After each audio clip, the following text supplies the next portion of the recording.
আসসালামু আলাইকুম ওয়া রাহমাতুল্লাহি ওয়া বারাকাতুহু। হযরত আনাস রাদিয়াল্লাহু তাআলা আনহু হতে বর্ণিত, নবী করিম সাল্লাল্লাহু তাআলা আলাইহি ওয়াসাল্লাম বলেছেন, তোমাদের কেউ ততক্ষণ পর্যন্ত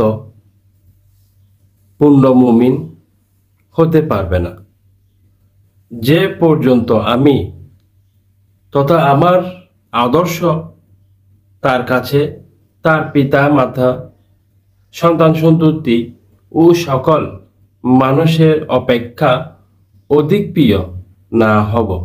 সুবহানাল্লাহ। সব কিছু ঊর্ধ্বে রসুলের প্রেম, মহব্বত, ভালোবাসা যদি আমার অন্তরে না থাকে তাহলে আপনি মুমিন হতে পারবেন না। তাই আল্লাহ তাআলা আমাদের অন্তরকে মদিনাওয়ালার প্রেমিক বানিয়ে দুক। আমিন। আসসালামু আলাইকুম ওয়া রাহমাতুল্লাহি ওয়া বারাকাতুহু।